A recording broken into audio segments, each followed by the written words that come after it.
levers that you can control, and it is all within your control to say, how do I understand, know, what are the actions that I take, and what are the habits that I build as I progress on the lifespan while checking my health level.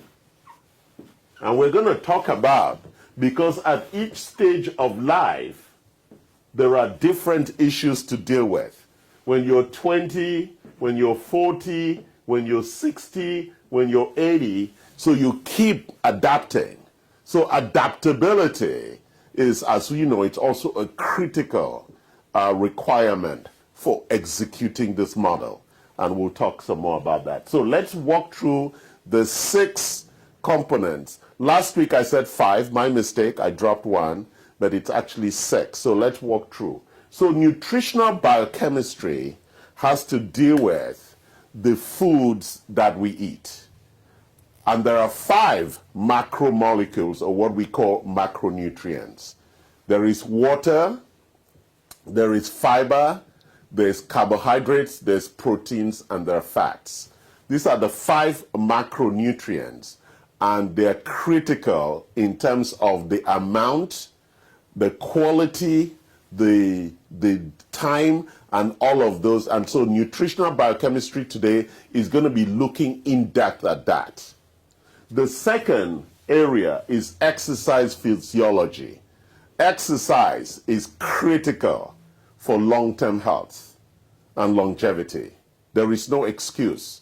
There is nothing else you're going to do that will give you the benefits, the nootropic benefits of exercise.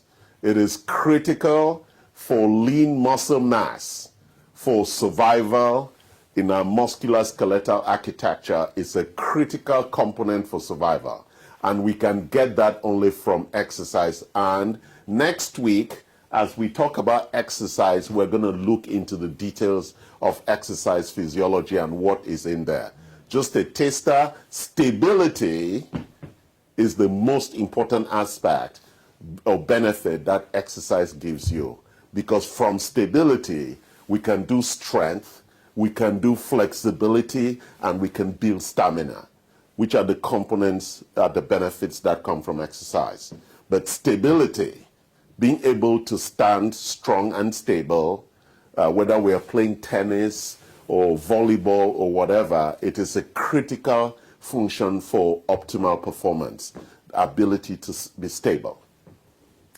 The number 3 area, which we'll be doing in a couple of weeks, is sleep physiology.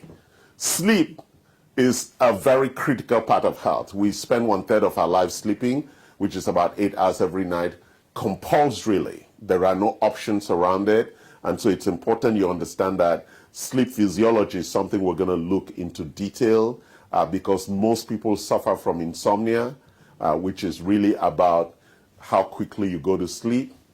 If you wake up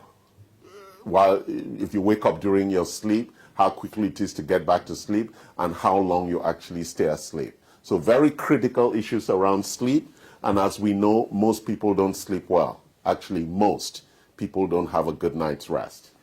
The 4th area is what we call distress tolerance, which is how we manage stress.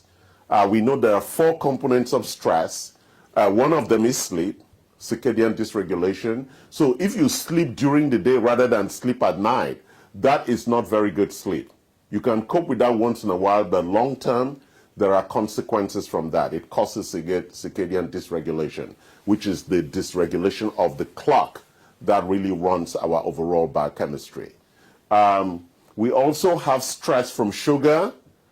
If you have high glycemic, you have high glucose in your bloodstream, that causes its own stress. We also have stress from inflammation, whether it's our stomach or wherever things are. We'll talk about that. And then we also have stress from perception, how we manage our lives and how we perceive, how we manage expectations and things like that. So management of stress is a critical lever under our control.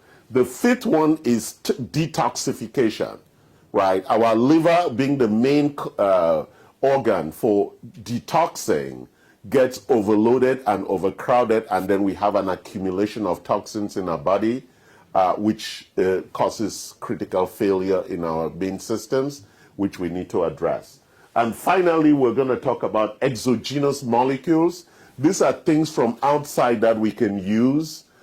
We deal with nutrients here, supplements, vitamins, minerals, stem cells, exosomes, peptides, so many new things that are rising. Medications, metformin, rapamycin, lots of medications that are also very, very helpful for giving us longevity and other things. And there's a lot of research to back all of this. Everything we're talking about is evidence-based, tons and tons of research to support this. And the premise for anti-fragility health is that rather than wait until you get sick, we want to make sure you don't get sick. Because by the time you're sick, we'll talk about in the third part about our intervention strategies. You're going to see that it's very challenging to come from being sick to get back to being very healthy.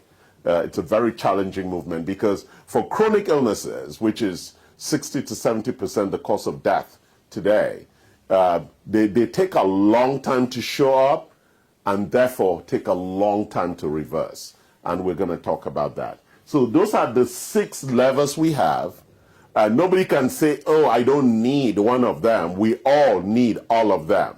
They're critical levers for you to achieve longevity, which is health span and lifespan.